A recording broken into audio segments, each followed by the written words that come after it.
I would like to, before we begin, express our deepest condolences to the folks at Choice TV, and we would like to salute the stellar contribution that Mr. Wayne Whitfield, your founder and owner, would have made to the development of television broadcasting in St. Lucia. Certainly came about at a time when we had two established TV stations, and Choice really, in many ways, was a trailblazer in setting a lot of new standards in broadcasting, and came with a lot of creativity, and certainly captured those of us who were young at the time, captured our imagination with a lot of entertainment and a lot of different things that you did. So we want to really offer our deepest condolences to the management and the employees of Choice TV, and the family of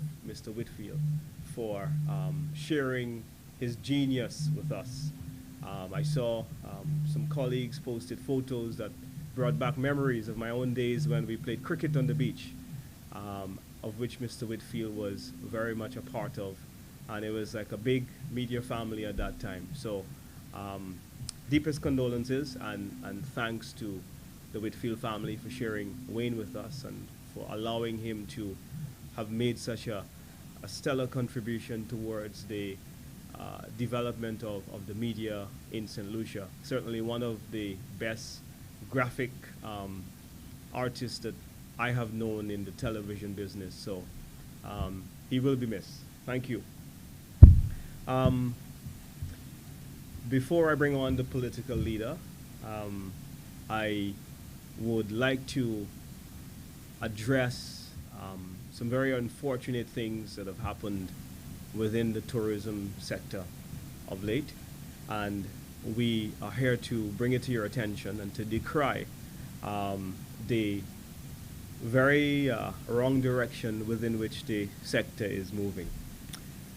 You would remember very well that during COVID-19 that we saw a number of planes, in fact there were hundreds of airplanes parked all over the world on airports. And while many people were decrying and preoccupied with the crisis and how it had affected the travel industry, in fact the travel industry and tourism dependent economies like St. Lucia and the Caribbean were the hardest hit by COVID-19. We saw that where economies depended on other sectors, that they weren't as badly hit. But while the economists were analyzing this rather dark situation, the then Alan Shastney-led government, of which I was happy to be part of, we saw an opportunity. We saw from this crisis the opportunity for St. Lucia to go into other parts of the world that we have never been into before. We saw an opportunity to open up new gateways for new flights to come from places that we have never seen in the history of tourism development. And out of that came a brand new flight from American Airlines out of Chicago. Never happened in history before. A brand new flight from Texas. Now the Texas flight is very important because Texas gets very hot in the summer. So while the traditional low season in the US market tends to be in that summer market, opening up, getting into Texas is very critical because while the rest of the US tend to get away in the winter as much as Texans do, but Texans also in the summer try to get away from the excessive heat. So having a flight from Texas is absolutely strategic. We got a flight by JetBlue out of New Jersey, which was also very important, gave people from both the city of New York and from New Jersey options of traveling through Newark if there wasn't availability to come to St. Lucia via the traditional gateway or via the JFK route. We saw the resumption of American Airlines coming out of New York, JFK. Very important because you would know, as obtains now, there's just one flight coming out of JFK. And when you have an airline with a monopoly route, that can cause some problems with pricing and makes the destination very uncompetitive. So putting in a flight out of JFK, having a second carrier flying from that main hub was absolutely important for St. Lucia. So we had American Airlines and we also had JetBlue. Second Miami flight, very critical, giving people through that main gateway options to come to the Caribbean in terms of times, connectivity from other gateways. Very, very, very important. Well, unfortunately, I'm sad to announce that we've lost all of that. We have lost 31% of our air seats from the United States. This makes the current Minister of Tourism the worst Minister of Tourism as it relates to the management of airlift. This has never happened to Romanus Lancico. This has never happened to Alan Chasney. This has never happened to his now boss and Prime Minister Philip J. Pierre. This is gross incompetence that haven't done all the hard work to ensure that St. Lucia was so strategically positioned after COVID in building up its airlift capacity out of the US market in a way that we have been able to diversify and to expand the routes that we traveled is a very, very bad day for the industry. And so we saw that the US market, as a result of that work, as a result of that foundation the United Workers' Party set for this current administration, the US market performed. It was always our plan to make sure that the US market compensates for other markets that were not doing well, like the Canadian market, for example. So it wasn't good enough for the US market to just recover to where it was in pre-COVID. It was our plan to make sure that we get the US market cranking at least by 150%, so that we would have made up for losses in the Canadian market, certainly the very conservative nature that they've had with COVID as a result of problems that we foresaw in the Caribbean with the very weak position that we saw Liat in at the time. And so ensuring that your US and your UK markets would have overperformed, it meant then that you would have softened the blow that this would have brought to the destination, to the workers of this country, to the economy, and to the overall picture in St. Lucia as it pertains to tourism development.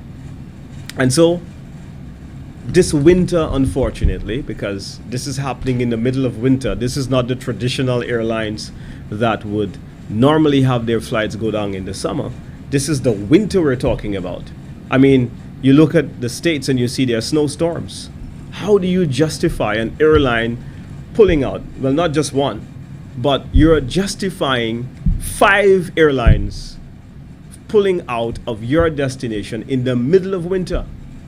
How do you justify that? What is the reasoning? This has never happened before. Never in history has St. Lucia seen such a terrible day in its tourism management. So as a result, we don't expect that this winter is going to be as great as it could have been. We don't expect that total arrivals to our destination is going to be as strong this month. This would mean less hours for employees, because when the occupancies go down, what happens? Hotels do what is called a rotation. It means less pay. It means less money for the families. It means less taxi trips.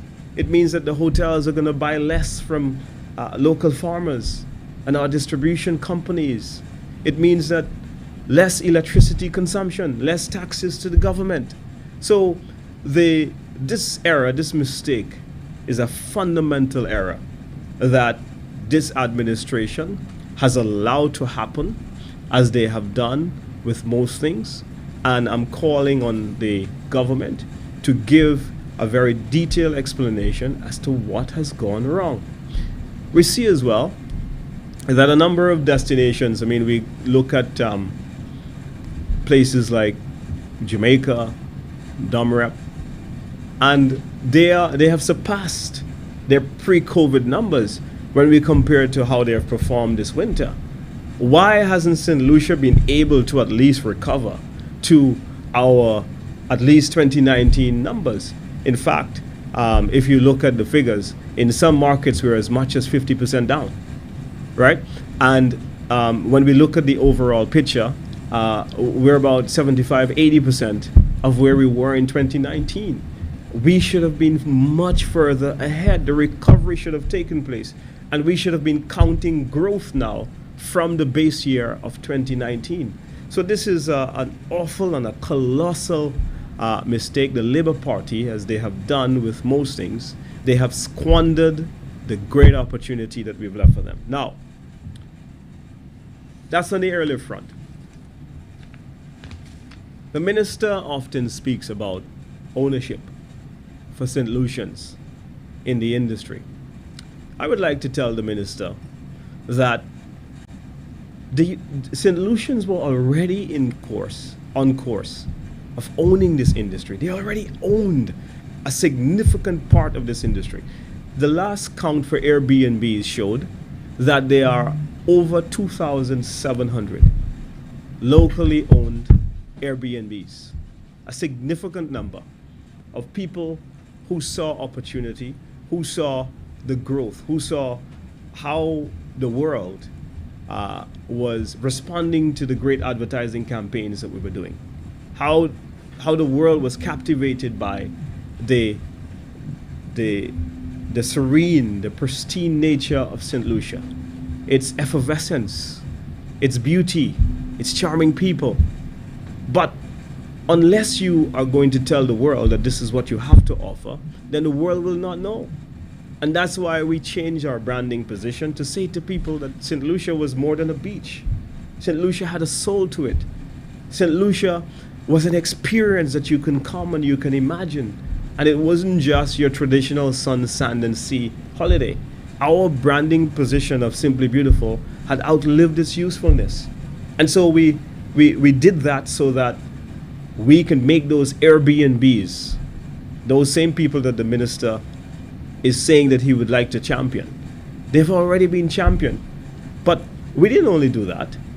What we did is we came in and we set the policy foundation for small inns and guest houses and people within the small business sector, within the tourism industry, to also benefit from concessions for the first time. The law said over time that you had to have 6 rooms to qualify. So if you had a 1-bedroom apartment, you couldn't qualify for concessions. Under the United Workers' Party, we had the most St. Lucians benefiting from concessions than ever in the history of this country before. And so while the previous Labour Party regime, they were giving concessions on boats to foreign hotels to come and compete with local boat owners, in fact, in one case, they even give concessions in fuel to one of the hotels. This was the egregious nature of what they have done in terms of the incentives that they have given to large corporations at the disadvantage of local hoteliers. In fact, while we were there was one lady who has been in this business for about 25, 27 years. She's got 14 rooms and never benefited from concessions because we've had successive administrations that never really cared about the development of the small business sector within the tourism industry. How could you have a hotels association, for example, and allow your small players within that sector to not be aware of what is taking place and what their rights are within the law of incentives and within the law of concessions? And so we set the policy groundwork to ensure that in our village tourism legislation, which this government has simply renamed community tourism, we've done 4 fundamental things. 1, we made concessions available to all and sundry, regardless if you have 1 room or 500 rooms. 2, we made capital available. So there was the CARICOM Development Fund, while the leader of the opposition was the Minister of Finance. We made $10 million available to small tourism businesses to borrow that money from the development bank at concessionary terms so that they can now be owners of the industry. Right? We also made infrastructure available. So when you look at what has happened in Soufrière, when you look at what we did in Ansouré, there's a mini hotel, there's a restaurant. We reopened up the vendors facility, upgraded it significantly. It took this government 18 months just to do the wiring of a building that was already completed. All they had to do was run the wires and connect the electricity. But it took them 18 months just to do that. And you would have seen recently in the press that they just opened it. So if you're serious about people owning the industry and creating more opportunities for local entrepreneurship, then what you've got to do is ensure that you move faster with a greater level of urgency on these things so that people don't see your help as red tape or bureaucracy, but people see your help as inspiration so that they can grow their business, so that they can change their small business into a bigger business. And that's what we were all about. So to come and to suggest to people as if you all of a sudden care about the little guy, when everything that this administration has done suggests otherwise. I mean, look, the small business Simply Mushrooms was allowed to go a begging. Where's the youth economy to come and pick this business up, for example? And so these are the things that we're talking about. You see a narrative from the Labour Party that does not correspond with its actions. What's your song? Action speaks louder than words. And so we are very concerned about the direction with which the sector is going. Look at what's happening with the crime situation.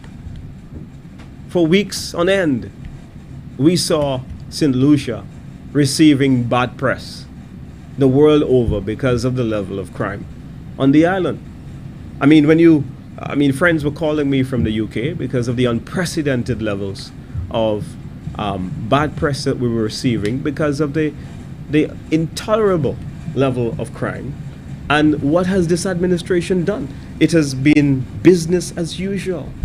And the implications here, not just for our own national safety, but I have to say the implications on the tourism sector is absolutely critical. And so if the Minister of Tourism really cares about this sector, then he's got to make sure that he listens to the cries of people within the business who feel like their businesses are on the brink of collapse because of this very dire situation that we face in this country. And so if this is not addressed soon, this ticking time bomb, we're going to have a major explosion that is going to affect all of us. Too much is at stake.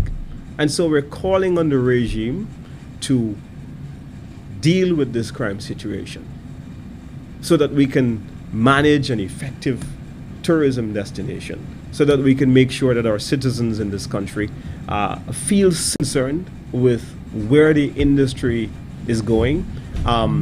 The legislation which the government is now designing, the new incentive regime, I'm very, very intrigued by the debate that I see going on. I will make a further statement about that at another time, but some of the clauses and the provisions within there are of grave concern to small businesses, and they're going to hurt small businesses. There seems to be a direction of too much red tape. There seems to be a direction of government getting in the way of people progressing and doing things. The Airbnb revolution, one of the things that we accepted is that it happened without us. It happened without our intervention. And when small businesses get together and take initiative and invest and be successful, government needs to stay out of the way and be a facilitator and not to be a hindrance to people's progress and success. And so the Community Tourism Act that was passed as well is of like manner, where for you to qualify for the loan, you have to actually have a partnership with the government. But what if you don't want to have a partnership with the government? What if you're capable of doing it better than the government? Because in some cases, I mean, while I was minister, one of the things that I had to humble is that in the private sector, at times there's a lot more ingenuity, there's a lot more creativity and innovation that is taking place in industry all the time. And so you, the government, will not have all of the answers. So you've got to back off sometimes and allow people to thrive. And so the Airbnb sector is something that has happened without anybody. So let it happen. And just put adequate measures in place to ensure that the sector is sufficiently regulated. But they have squandered a great opportunity.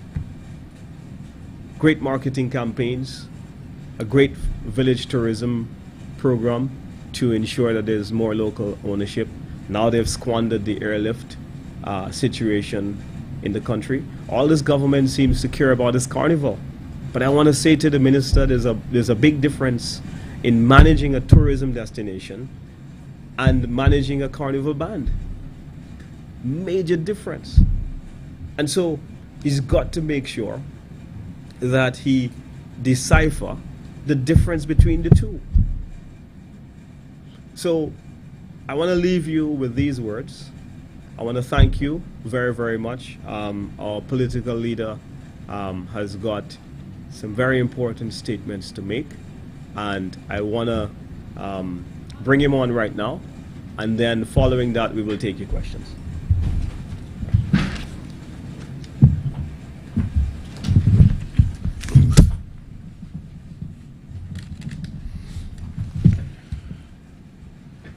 Good morning, good afternoon, everyone. To those viewers who have joined us, first of all, let me express my sympathies to the family members and friends of those persons who sadly died during independence. I think we all have to admit that this was probably one of the worst independence we've had in terms of our safety record. I mean, to lose 4 lives by gunshot and 1 person that was in a car accident, very, very sad day for all of us. And it just really begs the question, the level of preparation that was put into independence. You know, because you know that you're going to be having mass crowds. You know that people are going to be driving inebriated. And in some cases, we actually had advance warnings that there were persons who were being targeted. And so it's something that we have to go back to the drawing board for. And it's also very sad that 44 years of independence. It's a day of patriotism, of what it is to be St. Lucian, and understanding and appreciating the journey. Every tagline you hear is talking about the journey that we're on. And so I think it needs to be a wake-up call to all of us. And this is not just a reflection on the government, this is a reflection on all of us as a society. That is a very sad day. I came here this morning really to talk about other issues, but it seems that we have a marathon of issues that we're having to deal with this government. So let me maybe just introduce some of the critical issues, and then really come to the probably most critical thing that we have to deal with because of a time constraint. I noticed, like you would have, the press statement that came out by the Minister of Agriculture, in just literally admitting complete defeat, and reiterating things that we already knew.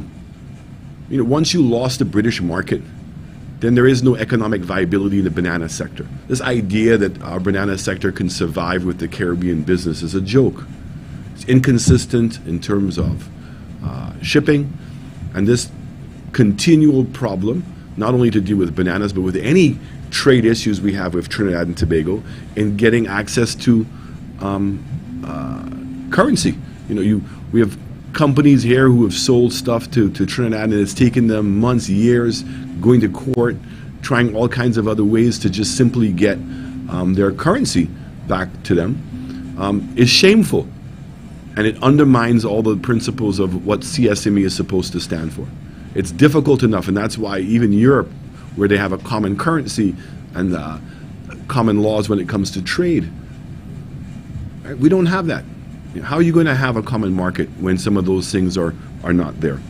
So I'm very concerned, and I think we all have every right to be concerned about the direction in agriculture. And we're hearing nothing, absolutely nothing. And there is tremendous opportunity in the agriculture sector. Bananas was always problematic, but the reality is the first thing that this government did when they came into government, if you remember, was to take a big contingency of people and go to England to say that they were going to go and save the banana situation and explain all the things that we had done wrong, and that they were going to turn this around and bananas were going to be salvaged. At no point were they ever truthful, and I want to repeat that word, ever truthful or transparent with the farmers themselves or the public of St. Lucia. Dominic has spoken about tourism. I want to ask a question.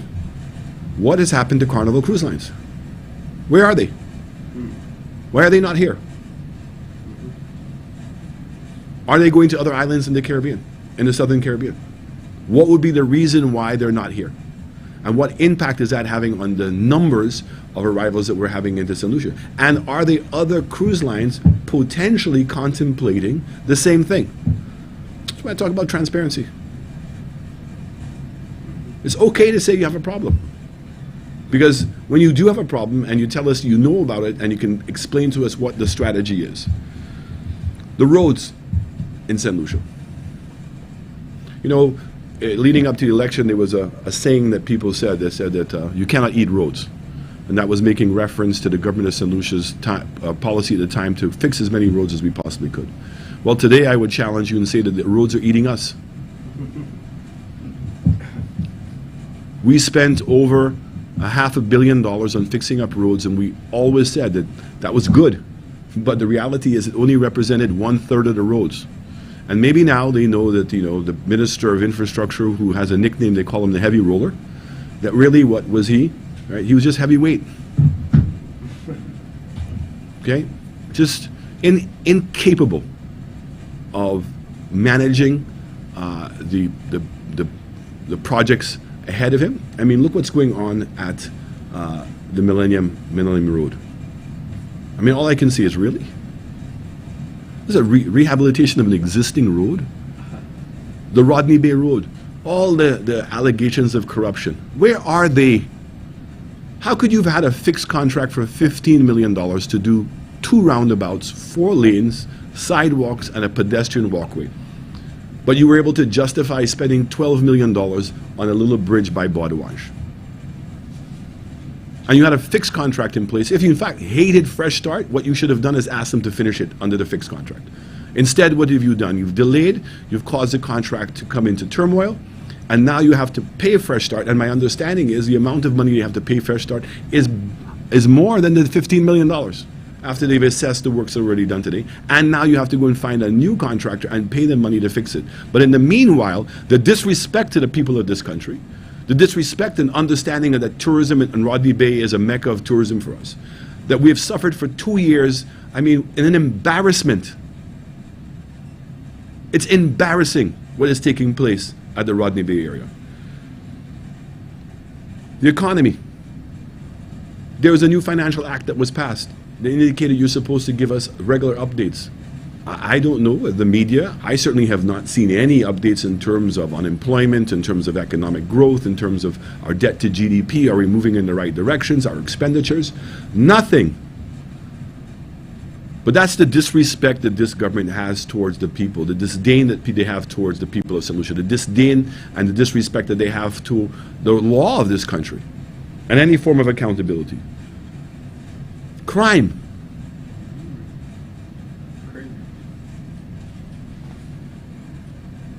4 deaths on independence.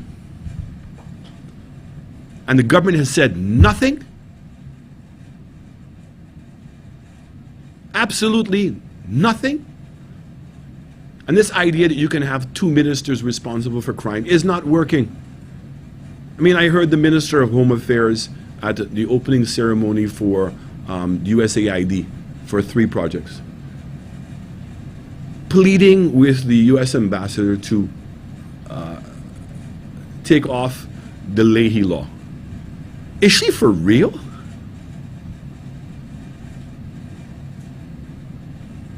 Persons that were center of the Leahy law are in her cabinet. You're not leading by example, and you want the U.S. government to now to do what? United Workers' Party made progress, but we said it wasn't the final, but was making progress in empowering our DPP, in trying to resolve the cases. That's what the Leahy law is all about. What's this government done in 18 months to address any of those things? In fact, the DPP was prepared to have pronounced on particular cases the commencement of cases. Why have those cases not started?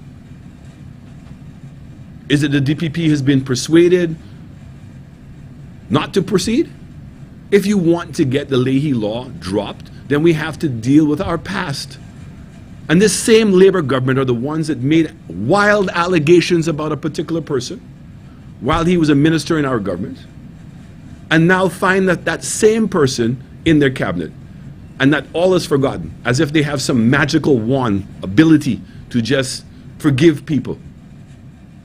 Well, I don't believe that. They may work in St. Lucia, may work with some of the constituents, may work with your own supporters, but I can tell you on a global basis that's not going to work.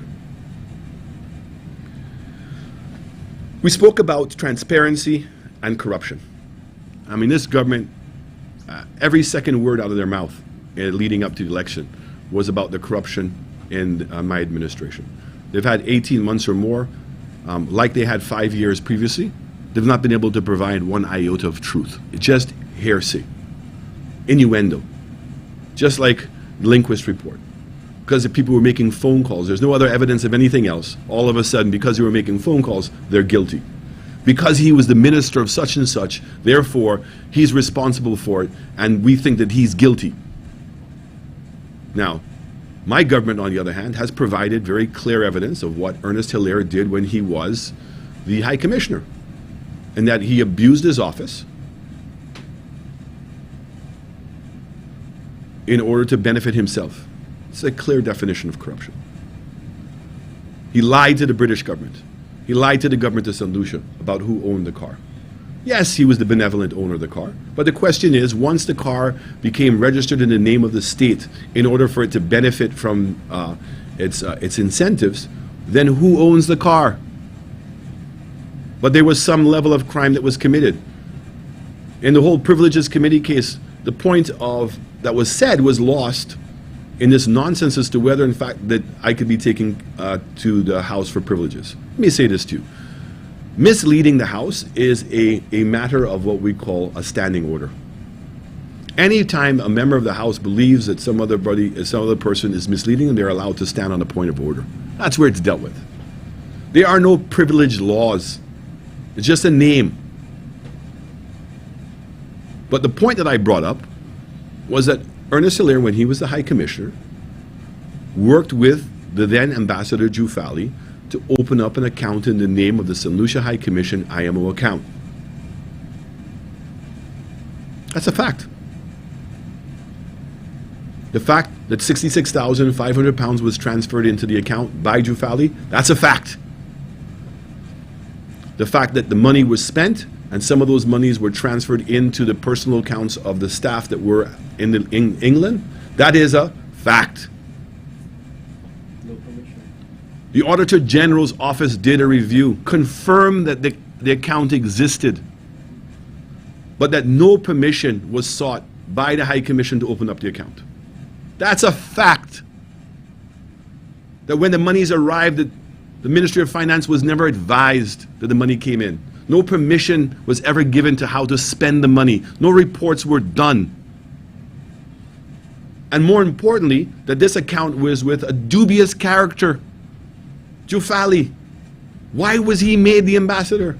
All of the evidence suggests that he was made ambassador only to facilitate him in getting immunity in his divorce case. So really, is that the new motto of St. Lucia, was to protect wealthy billionaires from their greedy wives? That became the new thing that we were supposed to be doing? Where is the anger in this country? Where are the voices in this country to call these people out? You can't just pass it over and this nonsensical answer that people give you in this country.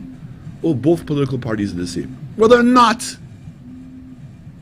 There's clear evidence against one, and there's innuendo against another. That's a fundamental difference.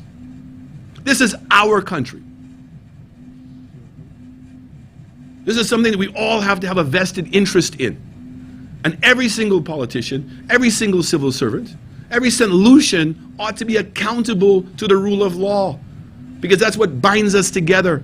That's what keeps the whole thing sane. It can't be one set of rules for one people and another set of rules for another people. And we have to have the ability of calling it out. This idea that we live in a small society and we're scared to say these things to each other. So what? You have a child in your house and the child is a known criminal or pedophile? You're going to say nothing and allow that person to remain in your house? Even if they're your blood? At what? At the risk of everybody else in the house? And that's okay? So, recently, it's been made known that a piece of land, known as the Banans land, it's a piece of land that is at the corner, the bottom of Banans. So, if you all remember where Golden Hope is, there was a piece of land just below it that used to have the, for all of us who are old enough, they used to have the oil storage facilities there.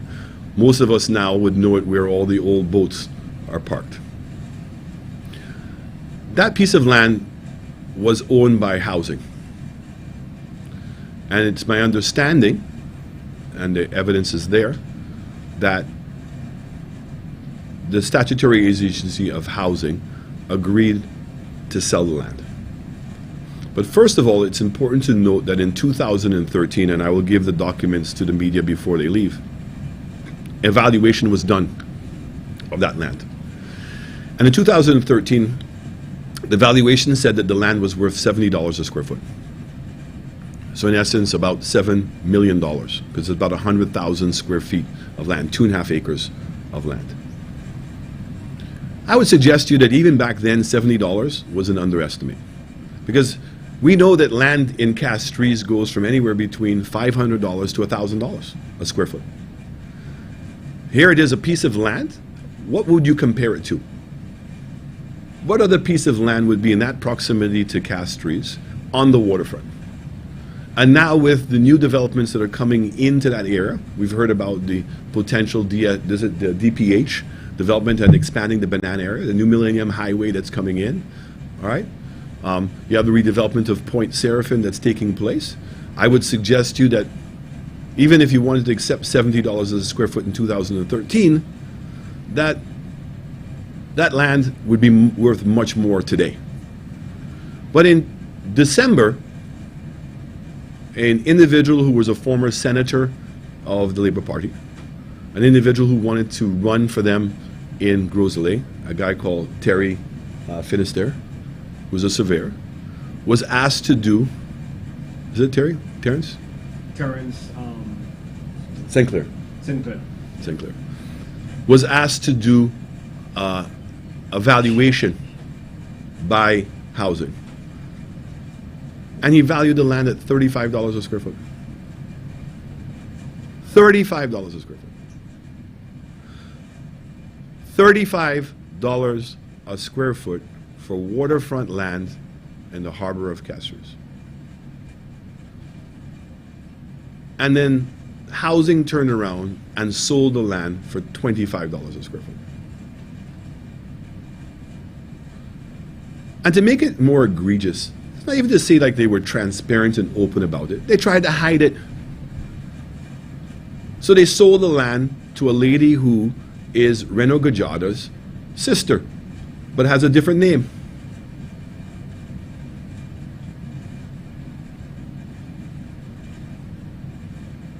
So was that because she's genuinely buying the land?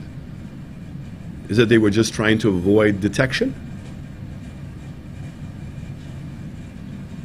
Now,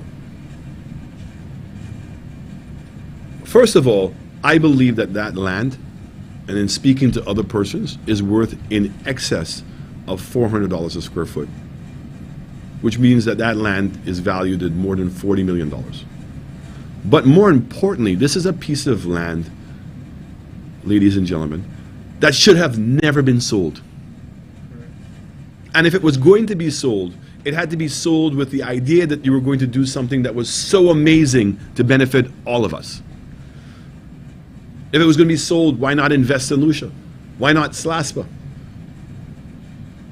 So the same Minister of Housing, on his public show, indicated that the land was offered to SLASPA. Well, who are the ministers for SLASPA?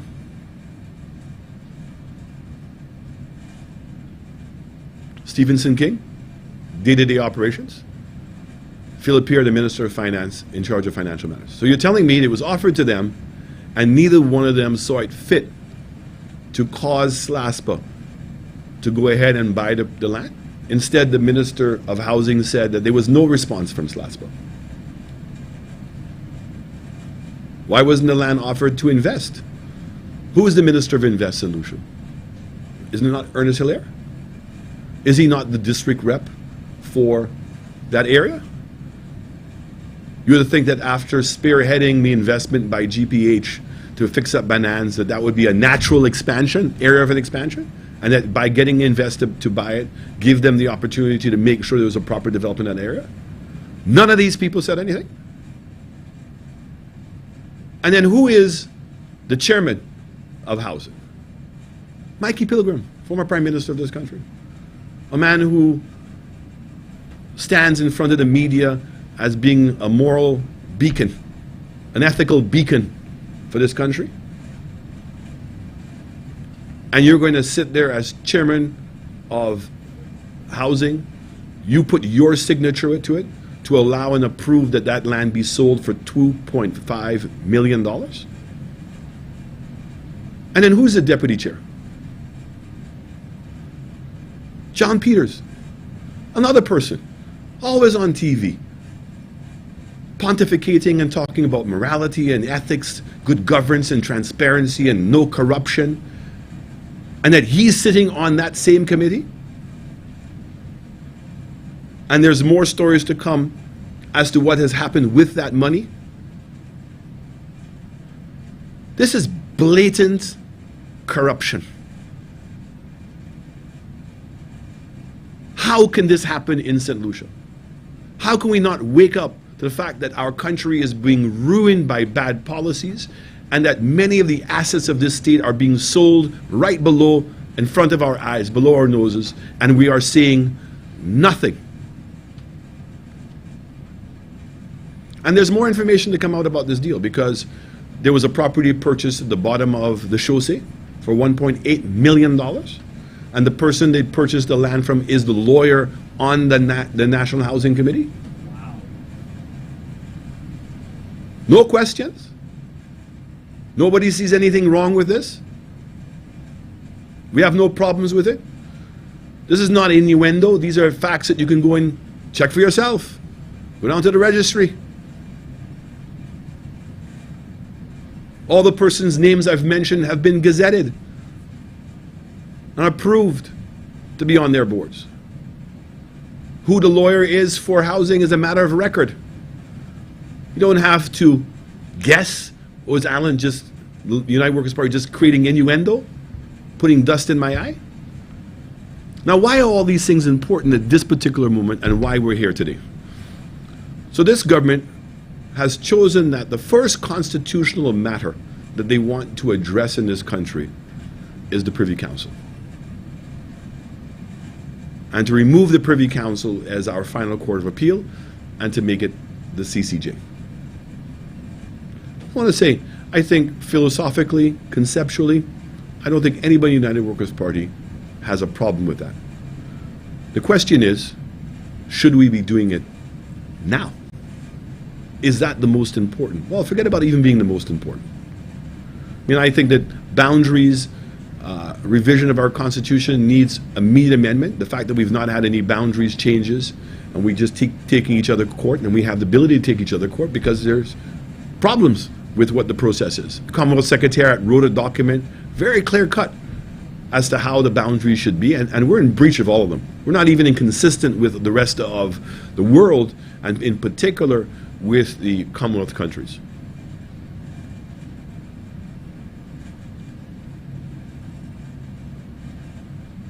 The CCJ was created in a large part to support CSME, trade, because we felt that we had to have a common trade law. And the first country to sign up was Barbados. And a large part why Owen Arthur signed up for it is because Barbados was the spearheading CSME. And since then, only 3 countries have joined: Guyana, Belize, and Dominica. None of the other OECS countries have joined. Not one. And Jamaica and Trinidad, which are the 2 largest economies in our region, have all but said they're not going to join. So why all of a sudden is it St. Lucia's turn? Why does St. Lucia have to go and be the guinea pig and spearhead on this issue right now? Why? And what is the benefit that's going to be brought to us? That the huge gains that we're going to be benefited from coming into the CCJ at this point?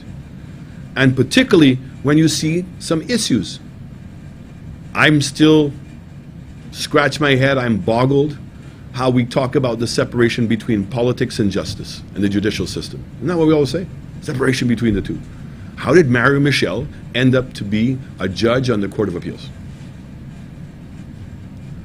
How did Thaddeus Antoine just become appointed to a committee that selects the judges for the CCJ? How? And these are questions that have to be answered.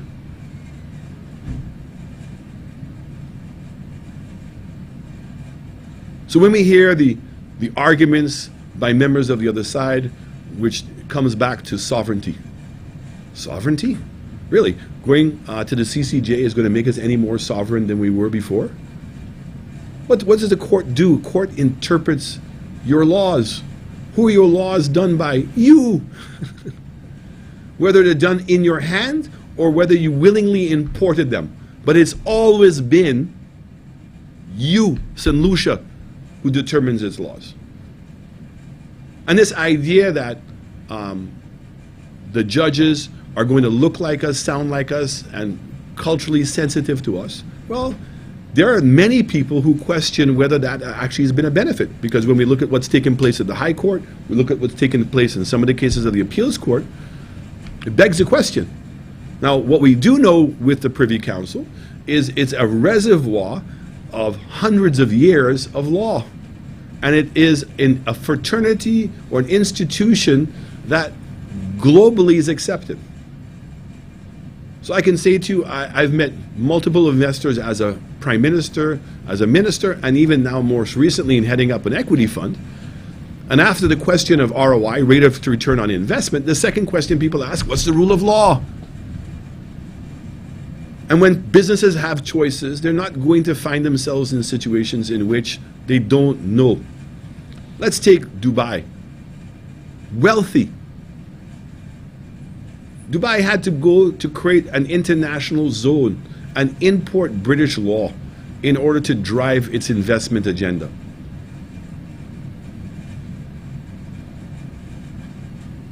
And I bring these issues up because these are very important issues. And the reality is that we have a government today, do we trust them to make this decision for us? Because they seem intent to make this decision by themselves.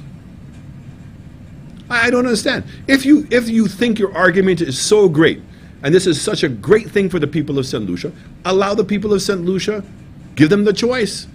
Let their voices be heard. You've been promising that you've been going around to educate people. I don't know about you. I don't know of anything that's taking place. And the reality is if you do have a referendum, the period building up to the referendum causes both sides to go out and do what? Embrace people, educate them, let people make a decision for themselves. This fair that we're going to have a referendum and it's not going to be on the CCJ, well, that's an issue that you have to deal with. And I want to say this last part, because this is the most important part. Once we make the decision to go to the CCJ, there's no coming back. It's not a matter if the United Workers' Party gets re-elected sometime in the future that we have the ability of reversing it. We don't. So why is it that we're going ahead of the pact? I would much rather to take our time, educate people, make sure that some of the ring fencing that we would like to see between politics and the judicial system are secure, and that people have confidence in that. People have confidence in our magistrates, have confidence in our high court, have a confidence in our appeals court. And this nonsensical idea that, oh, it's now more affordable. The affordability is not the issue. Even the CCJ is going to be limited on the number of cases that can be heard. How many people in St. Lucia, really the average person in St. Lucia, are going to end up at the final court of appeal? It really is for criminal matters and for very big investments. Most people are satisfied with their high court, and if they are unsatisfied, their appeal. Not many people, and even the CCJ or the Privy Council are going to be selective, like the Supreme Court, are going to be selective on the cases they're going to take. So don't come here and try to convince people of St. Lucia this is for them. But the reality is that if you can convince them that it's for them, no problem. But that's not what this government is doing. This government is being high-handed, it's being arrogant, and it's dealing with the situation the same way that they've been dealing with everything else. Do as I say, not as I do. So at this point, I'm very happy to open the floor. We're going to Parliament on Tuesday. The only thing I know that this government understands is the People's Parliament. You know, this has to be, I can't make people care about this. I can only alert people, and that we've been attempting to, as best as possible, to alert people without over-alarming anybody. But the reality is Tuesday, the government's intention is to debate this issue and to make that constitutional amendment, which will be the first that we've made. And I'm really appealing on everyone to put brakes on, make sure we're doing the right thing, and that we're going into this very deliberately and with our eyes open. Thank you. Just a question from what is your alternative considering for referendum, considering that the government has forgone that process? There's no alternative. I mean, the reality is the government has gotten an interpretation to suggest that our constitution was different than everybody else's constitution. That's what they're telling you. So where you have a referendum required in Grenada and a referendum required in the other islands, they're saying our referendum, which came from the same genesis, the same time, doesn't. And that therefore they're on legal position to proceed with a simple two-thirds majority at Parliament. And there's nothing that we can do. The only persons that can do anything is the voice of the people. At a recent town hall meeting, the chairman, Sir Dennis Barron, did indicate that if St. Lucia decides to go back to the Privy Council, that can happen. He explained the process. St. Lucia, that's not true. I would challenge him on that. Privy Council has made it very clear. Once you go, you're gone. There's no coming back. But you see, Sheffield, what has happened is that if we're going to be a true democracy, then the decent thing to do is to allow people to decide. Why should 15 people decide what is going to be our future on anything? Why?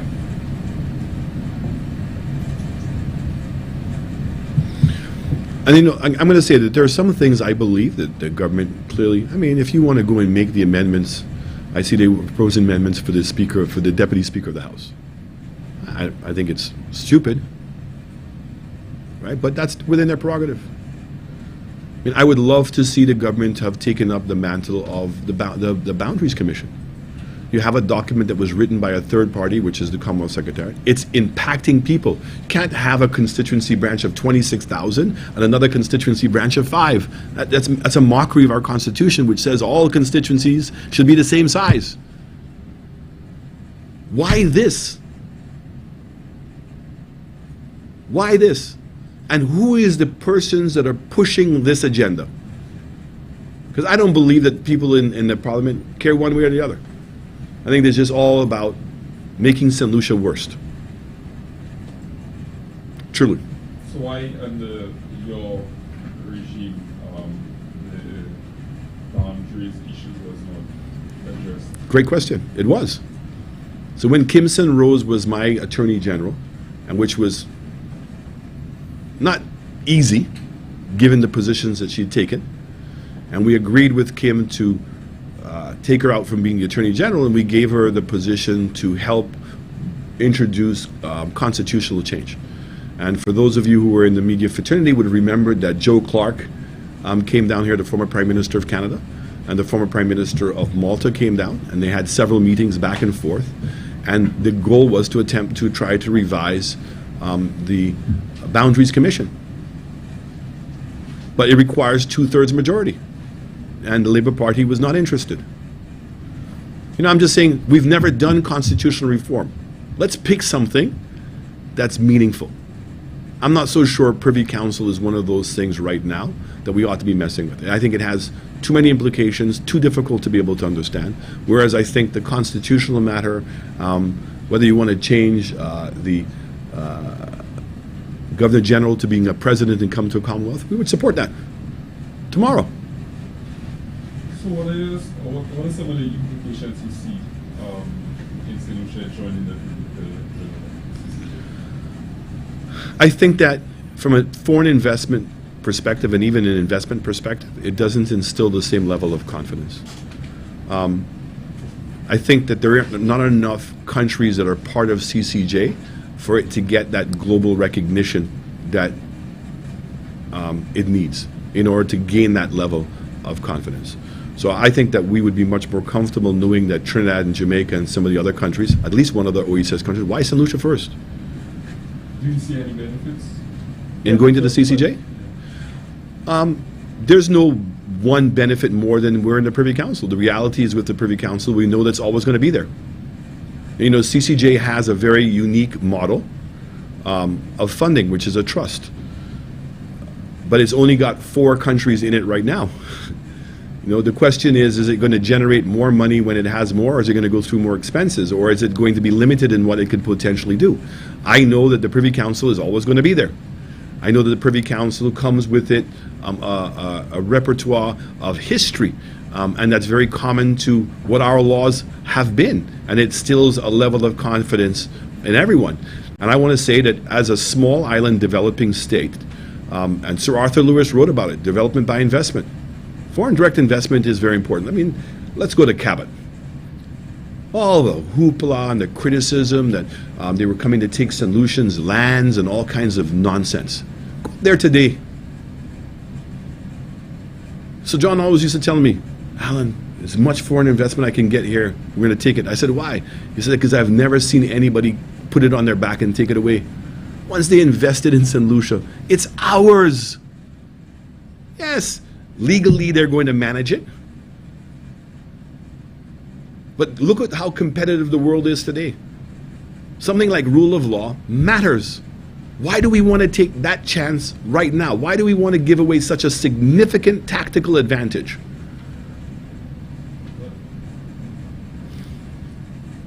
In your campaign, not essentially CCJ, you speak of referendum. Mm-hmm. So explain to the press where in the Constitution of St. Lucia does it state that a referendum is required? I said that. I said the fact is that they have gotten a legal interpretation to say that there was a typographical error in our Constitution, and therefore it's not required. Now I come to a common man. Grenada got its Constitution at the same time. They're required to have a referendum. St. Vincent required to have a referendum. Antigua was required to have a referendum. Can I answer the question, Mr. Shasta? Which is what? What in the Constitution of St. Lucia Yes? says Yes. that a referendum is needed. I told you, it doesn't. It says we don't need one. But all your PR so far has said no referendum, no secession. Correct. And that's on a very different premise. And that's to say that if you were elected on the premise of putting people first, and I think that the champion of the socialist movement in this region, your good friend, my good friend, the Prime Minister of Dominica, he referenced themselves as being what? The government of the people, social conscience of the people. Right? Trust the people. Why don't you want to trust the people? Has St. Lucia ever had a referendum on anything? Nothing. When was the last time a referendum was proposed in St. Lucia? Can't even remember. And demanded by politicians? Independence. Absolutely. The March to Independence, George Odlum and his guys tried to hijack the process by demanding that St. Lucia go to a referendum. Mm-hmm. No country in the region had done so. Mm-hmm. Some would say that your party Mm-hmm. is only using this for cheap political mileage. What would you say? I would understand that allegation because, again, that's the allegation that's made. So every time that a political party is taking a position that seems opposed, we're very quick to be able to say, well, the other party didn't do it. I'm just saying to you, I'm presenting ideas, facts, and the reality is I think that this is too big of a deal, to be honest with you, to be allowed to go the way it is. Even if you didn't want to have a referendum. Okay? Where are the meetings with all of the different civil societies? Where's the meetings with the general public? Where's the respect for the same people you say that you put first?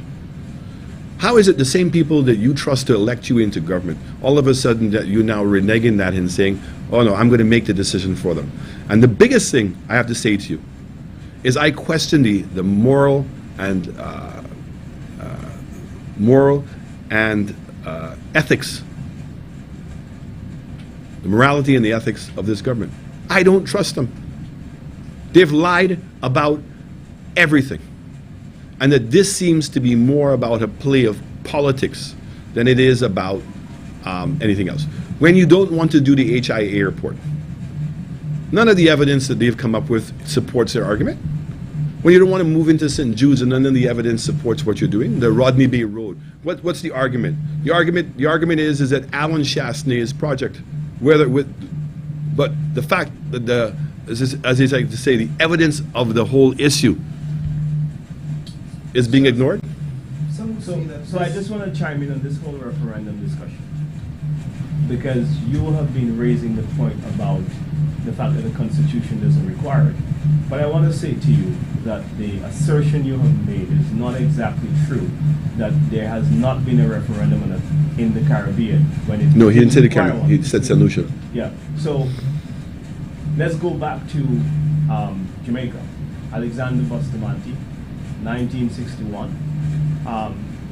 The leader, Norman Manley, Michael Manley's father, thought it was important for a maturing democracy to have a referendum on whether Jamaica had its independence as the West Indies Federation, or whether Jamaica would go alone to negotiate its independence alone. That referendum failed, and as a result, the West Indies Federation failed. The majority of Jamaicans voted in a referendum so that the Jamaican people can go alone. The UK, where we got our constitution from, where we got the model of our democracy from, had two referendums on the European Commission, 1973, whether they should continue in Europe. Check those facts. And most recently with David Cameron, who failed a referendum and cost him his job. Referendum to the people of Scotland, whether to secede or not. The Constitution didn't require one.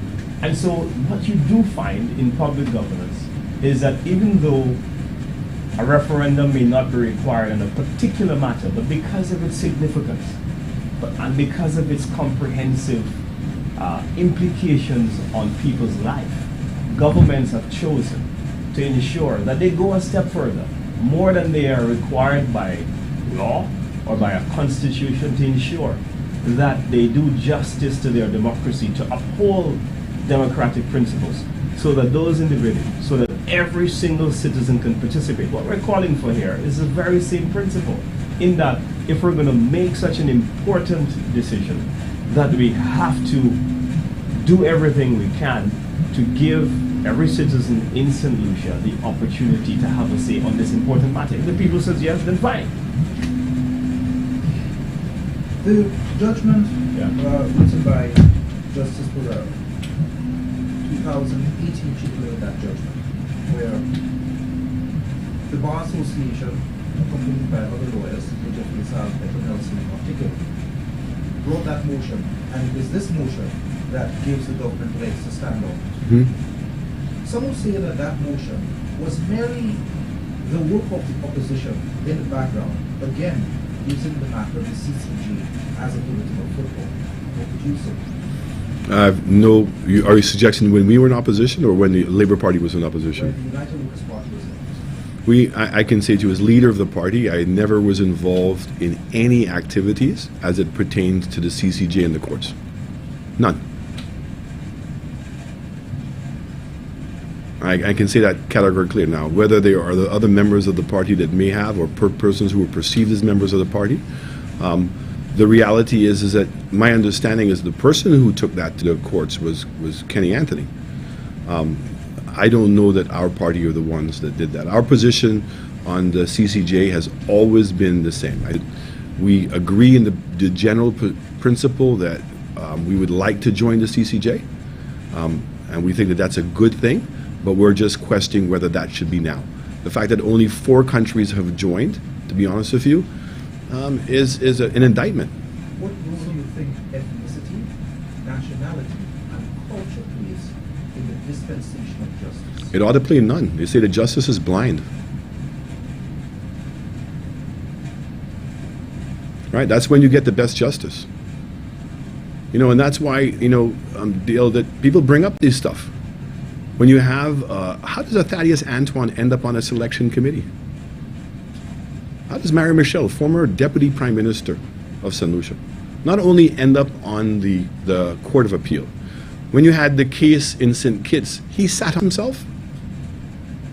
These are really troubling issues, and the question is, given our size, is it possible to have that? Do you think that? The recent one? Yes. Yeah. Do you think that you, as a sitting politician, could have gotten justice under our present judicial system? Yes. It's what other people think. It's other people who are looking to make substantial investments, or that this matters the most to them. The fact is that on the case with Ernest Hilaire, we lost the case at the High Court. We won the case at the appeal, and now we're going to the Privy Council.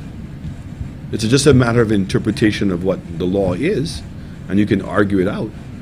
But it's when all of a sudden there are questionable things that take place that create those areas of conflict that causes the problem. And I think that that's what big businesses look at.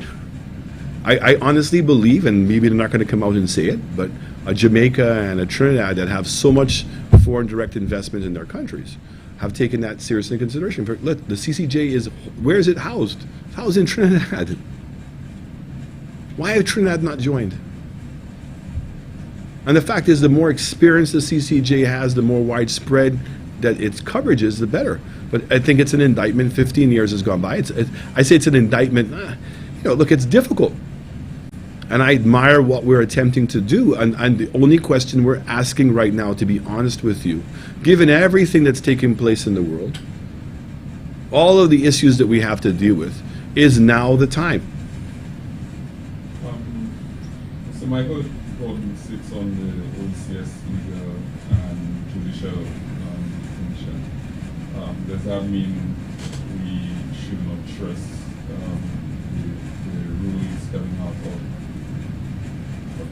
from that, considering you mentioned Mr. Thaddeus Antoine and... Are you looking to make a comparison between Michael Gordon and Thaddeus Antoine? It's just this is just but it's an important question, because that's what the point we're making.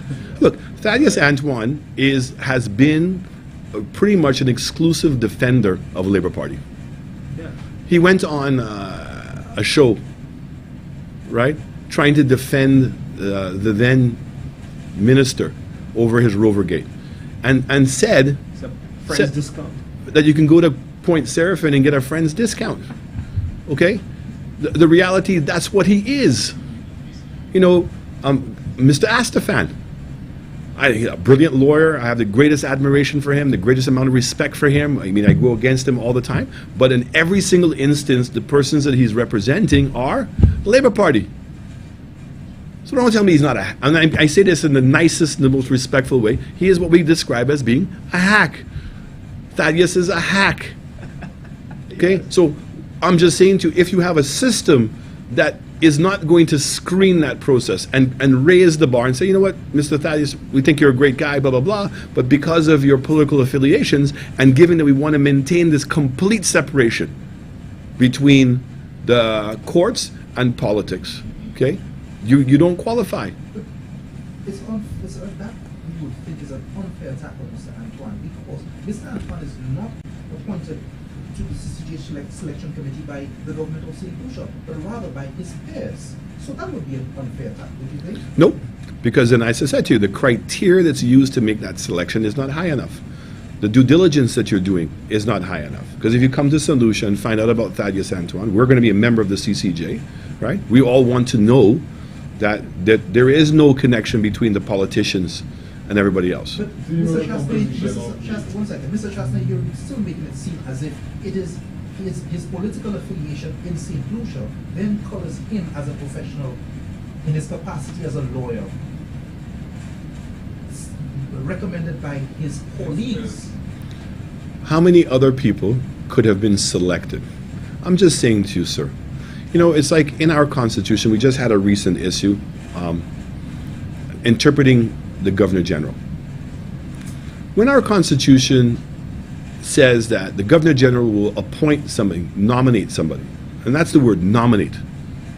So when the leader, the government, the Prime Minister nominates somebody to a board by the Constitution, they don't represent the Labour Party.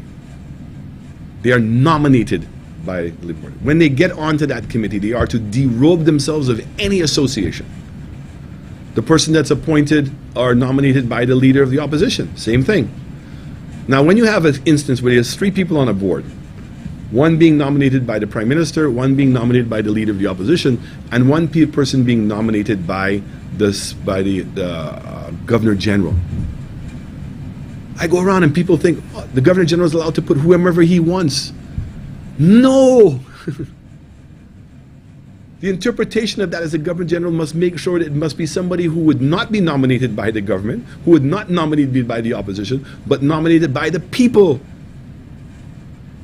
And if we want our institutions to stand for something, there are persons that make them. I'm not saying that Thaddeus is a bad person.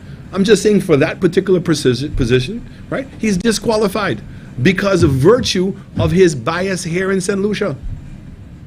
You can't take that away. That's who people know him as. And the reality is, I don't trust Thaddeus to derobe himself of any loyalties, because he's never done that.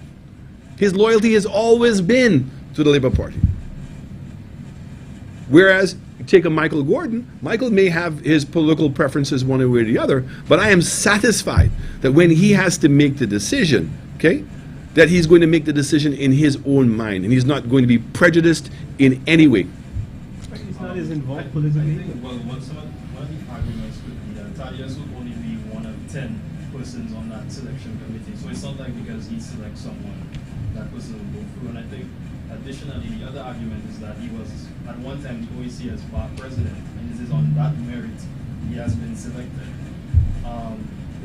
So the OECS bar president. So are you saying that once someone has really shown their political colors that they can no longer take up a position in their profession, or what's the...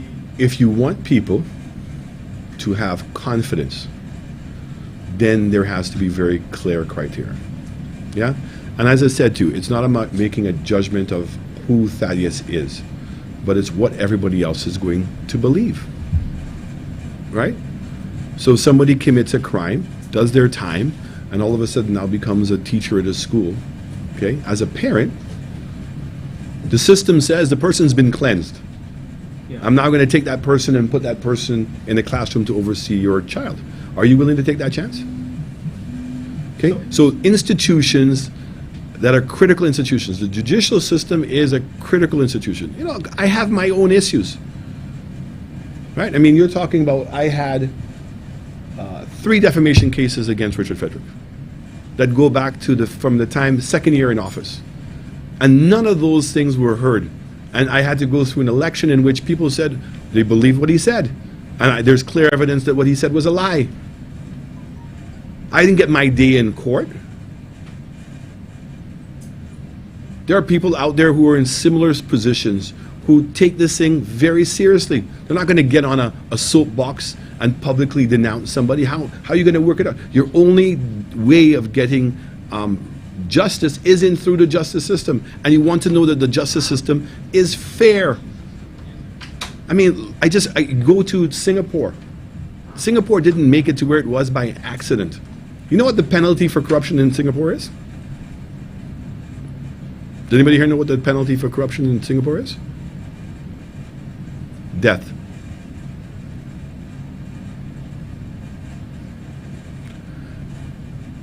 It's the seriousness in which we're going to take these things.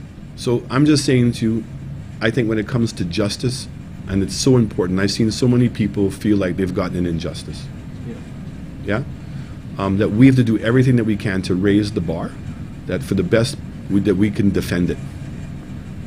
And I think that any system that would accommodate a Thaddeus, for whatever reason, to come in there, a system that would accommodate an ex-minister, deputy prime minister, to make it to your court of appeal, brings heavy weight. I mean, I'm going to tell you, when you listen to the arguments in Antigua, I don't want to repeat them because they're pretty egregious, of some of the conflicts of interest that they discovered in the regional judicial system. I'm not telling you it doesn't exist in other places, but in these islands and these small countries, it matters a lot. Yeah. I mean, look, take for example what you see in the United States, and where their system, where the judges are in the Supreme Court are elected by appointed by politicians, right? Now, if you have a Supreme Court that has judges with a philosophy that is largely liberal, most of the judgments will tend to be liberal. I mean, look at what has happened recently with Roe versus Wade and the overturn of that. That is because the majority of the judges on the Supreme Court sitting on that bench have a certain interpretation of that legislation, and their interpretation is motivated by their political bias, by their philosophical upbringing, and their closeness to the Republican Party. So that is a stark example of how in justice, your judgment, your leaning to a certain position or tending to interpret, especially their very vague areas in legislation, where, for example, if it is not extremely clear in how the legislation is written, then you leave areas for someone to use other motivations. And that's what we're saying. In those instances, you want to make sure that the person is as independent as possible. This is Independently thinking. Independently thinking as possible. Now, you mentioned something recently about, just a while ago, about culturally, how important that is. Now, in the formulation of legislation, It's important. it's important. But in the interpretation of legislation, which is what the judiciary does, to interpret what is written by the parliament, then that is not so important. Is what, to the letter of the law, you, the judge, have to then interpret the various arguments and which one is in keeping with the law of the land. Yeah. The discussion of the CCJ versus the council has been in the air for some time. So Byron has been making his rounds. There's been a committee. They've been doing public outreach. Excuse me? There's a committee. Yes. And they've been having public meetings. How many? 2 or 3 thus far. Okay. Your party has come at the 11th hour, Mhm. past the 11th hour, to bring this to the fore. Why? That's not true. In fact, 2 of the 3 meetings that Dennis Barron went to were put on by us. By us. When we saw that the government was doing nothing, we took resources out of our own pocket. This is as far as just 2 or Almost- 3 weeks after the legislation was Was- laid in the correct. parliament, the first reading. And you would have thought that when they had the 90 days that there was going to be this period of significant discussion. Yeah. Where is it? There was one in the Anglican Annex. And look, There was and we one go on- we go around as politicians into our own constituencies and meet people. And I can tell you, this is not a burning issue in people's minds. Right? It's not a bread and butter. When the price of bread's going up, when the price of cooking gas is going up, when I lost my job, when I'm under significant amount of stress, CCJ, they don't know what CCJ is, they don't even know what Privy Council is, and hardly ever make it there. So it's not a bread and butter issue, but it becomes a bread and butter issue about the credibility of our own country. And so it's very difficult. And that's why we're saying there has not been enough dialogue. We're not getting enough feedback from our civil societies. I've not heard the Chamber of Commerce pronounce on it. I've not heard the Bar Association. Look how quick the Bar Association, our COVID Act. And time proved them wrong. Where is their voice? If this is so great, it's an easy thing to convince people. But to come and convince people that because the judges are going to look like us and sound like us and come from our own same region is not sufficient to justify this, because it's much more than that. What are the, what's the word called in computer world, where you put blocks for the viruses to come in? The firewalls. Firewall. Right? Where are the firewalls that are going to ensure that this is as independent as possible? As possible. Never, nothing in our life is that clear cut. But as possible. And that's what I'm saying to you. So if you take a person who's a known political hack and you put him there and you get a bad result, come on. It doesn't mean that you can put a person you think is a good person and they may not act the same way. But if you go back and you ask yourself, did I make the right decisions? Were the firewalls there to reduce the possibility of that happening? That's what I'm asking.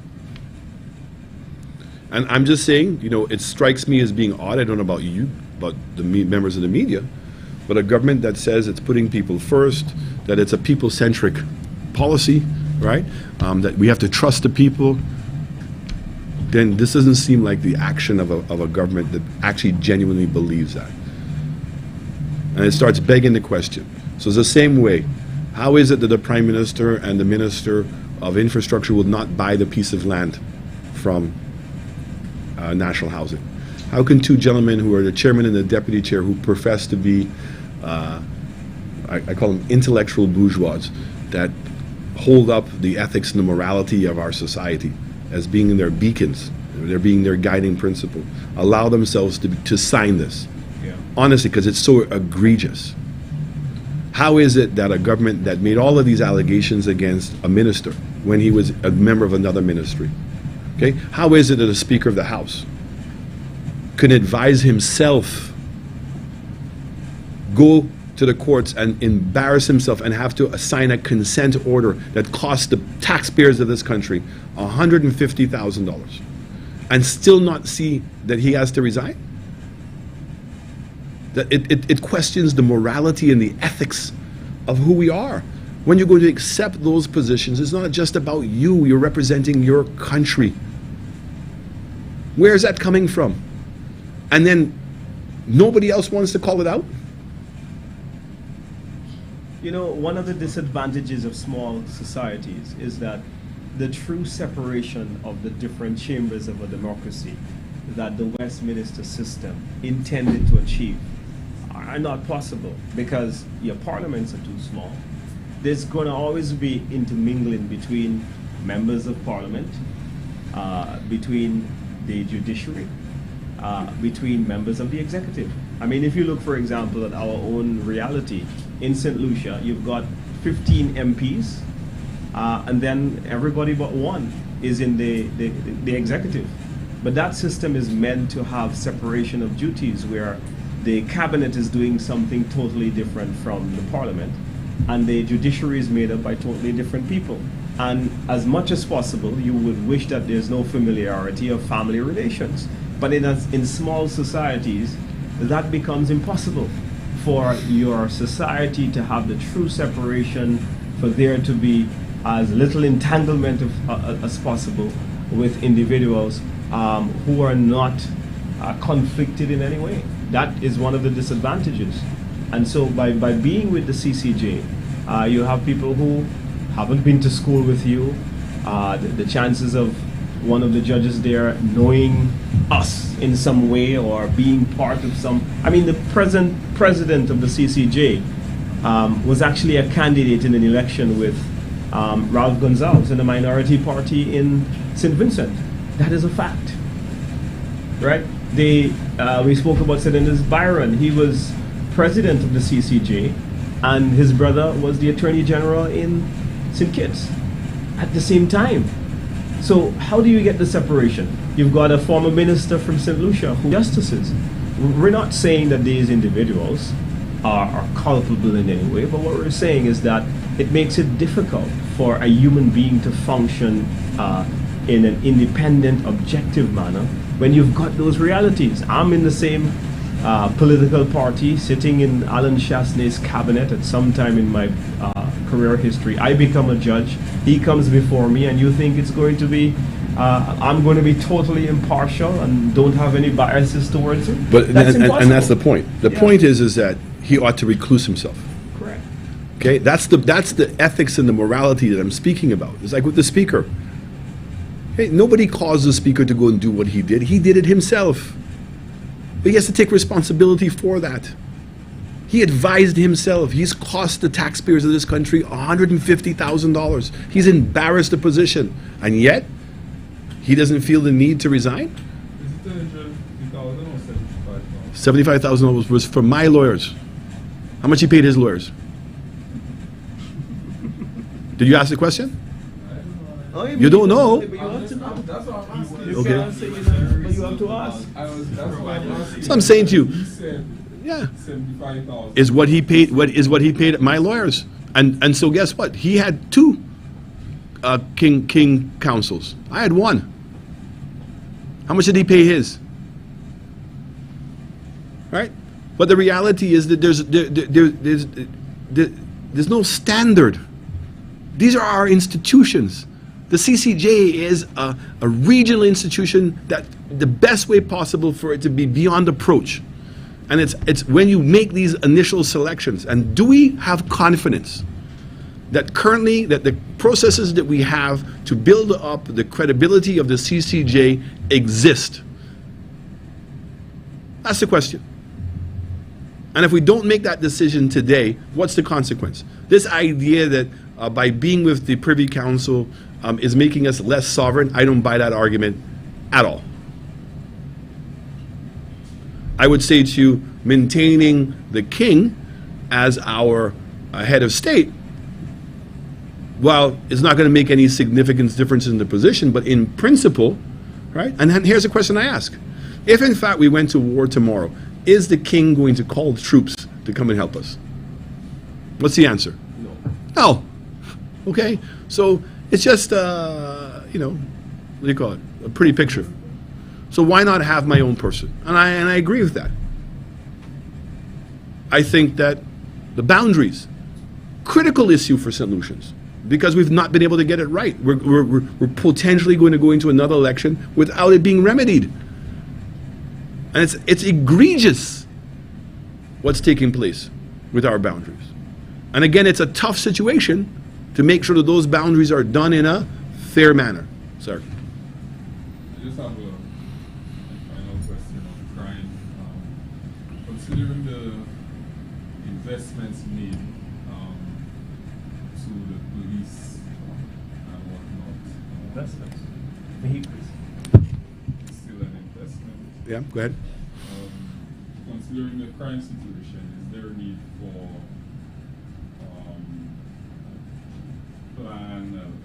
proper plan and a review into that situation? Sure. I mean, we wrote a document. We sent it to them. We made it public to everybody else. Both governments, all governments buy cars. Everybody's fixed up the offices. This is standard practice. None of those things in itself are going to resolve the crime. And that's why we said the crime is a holistic issue. The failure of the other parts is the number of people that are being arrested and are in reprimand. Or in remand, sorry. It's preventing crime from taking place.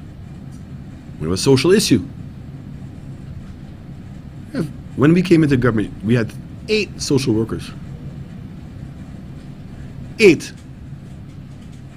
I increased it to 13. I'm embarrassed to say only 13. We need 50. But now if you have 50 social workers, right, and they're going around, they're going to need resources. Because all of a sudden when you start now addressing the issue and what the solutions are, it's going to take money.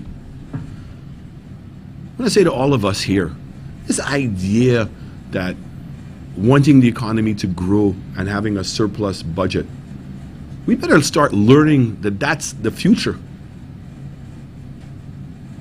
Because it's because we run a deficit and we're only paying basic salaries. We're only paying basic operating costs, right? And that the debt financing is going up because the amount of deficits that we're running. Where's the money going to come from? To pay the salaries of 50 social workers? Maybe. But I can tell you, the programs that would be generated with their activity, we don't have that money. So the number of households that are struggling where mothers don't even know who themselves are. And just looking for the meal, looking to fix the home, where am I going to buy the books? I've said, the state needs to step up. Because it's love. It's about nurturing a young person where they care. And they're brought up with certain values that we can all respect. Right? But the ability to just walk up to somebody and shoot somebody, that shouldn't be in their conscience. So we've got a major social problem which is driven by the lack of resources. Creating opportunities for young people that they can earn their own companies, they can work for other people, and that they can earn salaries that they're encouraged. You're going to be really, and that's what I'm saying to you, what is it I'm going to tell a 13 or 14 or 15-year-old kid that I'm going to offer him as an alternative to joining a gang? Tell me, what's the state offering? You want to play sports, you got to bring your own shoes, you got to bring your own clothes, you got to pay your own transportation, there's never any food, okay? If you don't bring your own lunch to school, some of you get fed, but that's always iffy, right? I'm not guaranteed if you stay in school that you're going to get a job. I'm not guaranteed that the job that you're going to get, that you can buy a car and build a home and go on vacation. I'm not guaranteeing any of those things. It's a proposal. Don't run away from this. This is simple. So when a minister will come on in front of everybody and talk about begging the government to the U.S. government to drop the Leahy, really? And the actions that you're supposed to take, you've not taken, but you want them to do the tough thing before you do the tough thing? And then talk about that we bought X number of cars and we fixed up a number of places. No, how come we've not gotten the TV cameras up and running? We had, I think, 200 or a little bit more that have started. It's worked well. The idea was to have 1,800. Right? You've got the forensic lab. Look at when we had the opening of the forensic lab. Who from the government was there?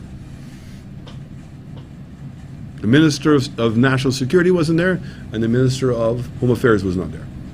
As something as important as what we've achieved at the forensic lab. Our judicial system, the number of people that are still in the court system. What are we doing to remedy the backlog of cases? The government came and said, oh, they're not going to put the police headquarters with the courts, but they're just going to do the courts. What have you all heard? I've heard nothing. And 2 years has gone by. Sir. You mentioned social programs, right? Speaking to Mr. Malik, 1640 that he said that's one place that we don't feel solution was the social programs. Today we see governments telling them good, but you just mentioned about social programs, not investing in social programs? Would you feel like, for example, you may take 50 million, it goes down the drain in a certain project, nothing happens. You just flow the 50 million. Doesn't matter which government did it. But if you invest it, because the only resources you have now in solution is the people. So that if you invest 50 million within your social programs, would it not be beneficial to solution down the road in the next 20, 50, 10 years? So I want to make, before I answer the question, to understand the distinction between investing in people and social programs. So when you say investing in people, what exactly do you mean? But you just said, basically, it's the mothers, so that's our people, Right. That's our resources, that's what we have. Right. So then if we invest that money into them, if social programs seem to be a problem that happens, you have a problem with your people, so then investing in your people would have prove to us a little more. Yeah, so if you go back and you look at our manifesto, and you look particularly at our, what was it called, five for five? Okay. One of those programs was that single mothers who are unemployed, elderly, right, that only have a pension plan, that the government would be giving them direct resources. This idea of giving an elderly person $150 a month, right?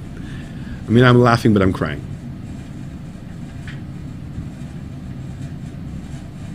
Okay? So we talked about increasing that amount, also giving them money for their electricity, giving them money for their utility bills, giving them money for food, and the same thing with the mothers, giving them money for rent, giving them money for utilities, giving them money for the school feeding program, buying clothes for their children. Now, Health insurance. and the health insurance. All of this starts working. So the moment that you can now focus on getting people employed, it starts taking them off of the welfare system. But initially, a significant amount of money is going to have to be spent on the welfare system. And that's where we were getting to. So by bringing in the healthcare insurance and creating the welfare social net system that we were putting in, we were feeling comfortable in doing that. I mean, it would have been even easier without COVID. But we saw that our economy grew by 12.5%. And so the concept of bringing back tourism, Dominique was kind. We have more U.S. arrivals today than we've ever had, 186,000. Right? Before COVID was 150,000. So the strategy of re-emphasizing into the U.S. has worked. This government now is reversing that. And I'm predicting, like that the U.S. arrivals this year will drop from where they were before. And that's a big blow because it's our biggest revenue. But I'm saying that because you have to grow your economy. I don't think that this economy is going to grow by more than 5%.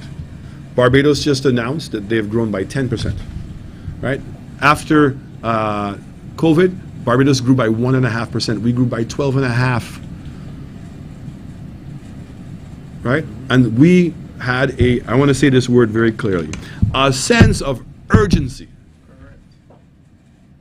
to resolve the financial problems of this country so that there would be more resources available to help people. But you don't have a choice of picking which one you want to do first. You got to fix the security system, you got to fix the education system, you got to fix the healthcare system, you have to fix the the infrastructure, you have to fix the sporting programs, all of them. And you have to find the resources to be able to do it. And it's to reprioritize those resources and to hold the country and the government accountable to do that. And that's what I'm saying. This government has come in. You know, in reality, they were elected. That's not your fault. They were elected with no plan. Nobody can tell me what they were supposed to do. All the stuff is that the government was corrupt.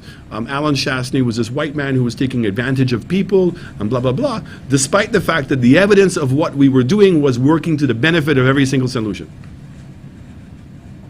And here it is. 2 years has gone by, we're going backwards because they have no plan and there is no sense of urgency.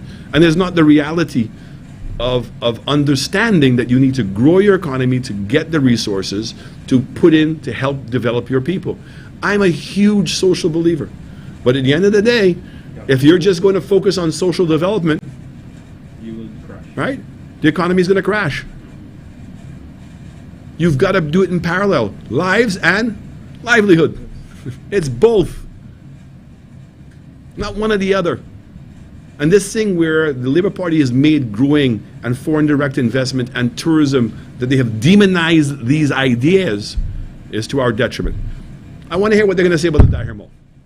Here's a building that sat there for years derelict, and we're now making it back into a productive part of society that's going to have employment, it's going to be generating taxes. Cabot, 400 acres, dead empty. Now it's going to be generating taxes, it's going to be creating employment. And DSH and View Fort. So when I hear that people say, oh, you sold Tewa King the land for $1, that's not true. We leased the land for the horse racing track, Yeah. with the understanding that he was going to put the $30 million in and to run it. And that was going to be a catalyst to drive the rest of the real estate in the area. So if you're going to go and sell this land that's worth in excess of $40 million to a friend of the party for $2.5 million, okay, what's the benefit to the people of St. Lucia? When Ernest Hilaire appointed Jufali as the ambassador to UK for the IMO, all these years later, what was the benefit to us? I only see the benefit to him. What was the benefit to the people of St. Lucia? So again, I bring these issues up because I'm convinced that we cannot trust this government at this time to make that discretionary decision for us as to whether we should enter the CCJ. And the arguments that I've heard from them are not sufficient to convince me, let's take the chance.